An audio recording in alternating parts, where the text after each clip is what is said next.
संसद में एक तरफ एंटी पेपर लीक संशोधन बिल पर महत्वपूर्ण चर्चा हो रही, तो दूसरी तरफ संसद के बाहर सोशल मीडिया पर बीजेपी के एक सांसद के बयान पर सियासी तलवारें खिंच गई हैं। अंदाजा आपको वैसे हो गया होगा हम किनका जिक्र कर रहे हैं, अब तो कंफर्म हो गया होगा। ये सांसद कंगना रनौत हैं, जो कि 2024 में जब से सांसद बनी हैं तब से आए दिन अपने विवादित बयानों को लेकर सुर्खियों में रहती हैं। इस बार उन्होंने सीजेपी प्रोटेस्ट में शामिल लड़कियों के बारे में एक्स पोस्ट में विवादित बातें लिख दी हैं। शिक्षा व्यवस्था में सुधार लाने और अपने हकों की आवाज उठाने वाली उन लड़कियों को गटर छाप जनरेशन तक कह दिया है। कंगना का यह पोस्ट आपको देखना चाहिए। इसमें उन्होंने लिखा है, एंड आई कोट, सबसे शर्मनाक बात उन युवा हिंदू महिलाओं का व्यवहार है जो स्वतंत्र और करियर बनाने वाली महिलाओं की जिंदगी की नकल करना चाहती हैं, लेकिन उस आजादी के साथ आने वाली जिम्मेदारियों को नहीं निभाना चाहती। असल में स्वतंत्र महिलाएं विद्रोही फैसले लेती हैं, बेबाक राय रखती हैं, परंपराओं से हटकर करियर चुनती हैं और अपने हर फैसले की पूरी जिम्मेदारी भी उठाती हैं। उन्हें अपने कर्मों की कीमत खुद चुकानी पड़ती है। वे अपने माता पिता या परिवार की कीमत पर ऐसा नहीं करती हैं। आज तथाकथित वेस्टर्न सोच से प्रभावित भारतीय महिलाओं की एक पीढ़ी, एक नई पीढ़ी सामने आई है। ये गटर जनरेशन है। इनमें से कुछ के पास समाज को देने के लिए कुछ भी नहीं है। वे पढ़ाई में अच्छी नहीं है, लेकिन इतनी बदसूरत सोच और भ्रष्ट मानसिकता रखती हैं कि अच्छी हाउसवाइफ भी नहीं बन सकती हैं। अनकोट।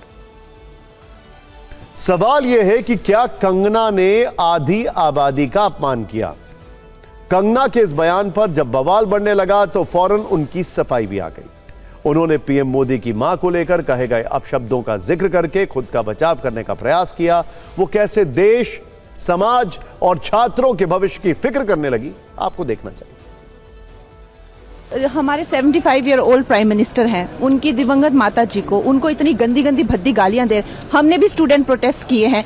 इतना हमें संकोच होता था, इतनी शर्मिंदगी होती थी कि हमें कैमरा में दिखाया जा रहा है, आगे एक स्टूडेंट को करके हम अपनी मांग रखते थे। कौन स्टूडेंट प्रोटेस्ट का हिस्सा नहीं बने? ये किस तरह के स्टूडेंट हैं और किस तरह की अश्लील बातें हैं, किस एंगल से ये लोग स्टूडेंट लगते हैं।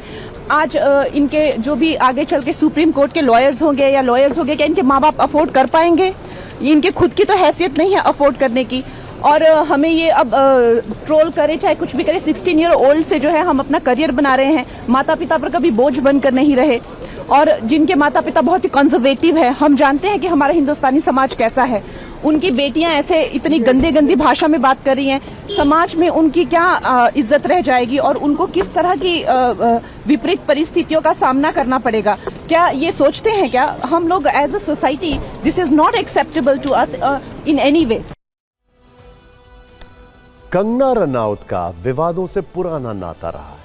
बहुत पहले देश की आजादी पर भी वो विवादित बयान दे चुकी हैं। उन्होंने तब 1947 में मिली आजादी को भीख कहा था। इसी तरह से उन्होंने दावा किया था कि देश के पहले प्रधानमंत्री पंडित जवाहरलाल नेहरू नहीं बल्कि सुभाष चंद्र बोस थे। किसान आंदोलन पर कहा था कि भारत में बांग्लादेश जैसी स्थिति पैदा करने की साजिश रची जा रही है। इसके अलावा इन्हीं कंगना ने फिल्म एक्टर सुशांत सिंह राजपूत की मौत के बाद मुंबई की तुलना पीओके से की। मुंबई को पीओके जैसे बेहद असुरक्षित बताया था। लेकिन इस बार उन्होंने जिस तरह से नई पीढ़ी की लड़कियों को गटर छाप कहा है, उसके बाद देश में सियासी तूफान खड़ा हो गया है। उनकी सफाई आने के बाद भी विपक्ष ने कंगना रनौत पर जमकर कटाक्ष किया।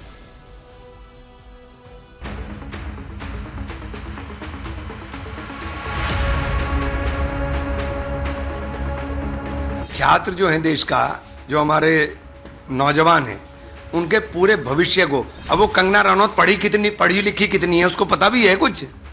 पहले वो अपनी डिग्री तो बता दे, वो कितनी पढ़ी लिखी है जो जनरेशन छात्रों को ज्ञान बांट रही है। कंगना रनौत ने इस तरह के शब्दों का इस्तेमाल अगर किया है तो मैं समझता हूँ बहुत ही निंदनीय है, ये कंडेमनेबल है। इनको पूछो नीट का फुल फॉर्म मालूम है? नहीं पता होगा उनको। और आप जेनजी स्टूडेंट, छात्र जो हमारे भारत का भविष्य है, उनके बारे में ऐसा बोल रहे हो कि इनको पूरे जेनजी के सामने माफी मांगना चाहिए सार्वजनिक। मोदी जी को देखना चाहिए कि देखिए उनके सांसद किस तरह की भाषा का इस्तेमाल करते हैं जेनजी के लिए। कंगना रनौत जी जहाँ तक पॉलिटिकल बातें हैं कोई उन्हें सीरियसली लेता नहीं है और इसलिए मैं समझता हूँ तो प्रारंभ से ही हंसी के पात्र रहती है। मैं समझता हूँ उसको सीरियसली लेना नहीं चाहिए। कंगना 2 साल से सांसद हैं, वर्षों से जानी मानी एक्ट्रेस हैं, 4 बार राष्ट्रीय फिल्म पुरस्कार विजेता रह चुकी हैं। फिल्मी गलियारे से लेकर सियासी गलियारों तक में उनका नाम बहुत बड़ा है और बड़ा नाम अपने साथ बड़ी जिम्मेदारी भी लेकर चलता है। इसीलिए कंगना को ये जिम्मेदारी निभानी चाहिए। कुछ भी बेतुका बोलने से पहले सोचना चाहिए, क्योंकि वो इस नई पीढ़ी में लाखों लड़कियों की रोल मॉडल भी हैं और ऐसे विवादित बयानों से वो अपने फैन से बहुत दूर हो सकती हैं। अब तो लोग ये कामना करते हैं सत्ता पक्ष की कंगना ना बोलें बस। खैर।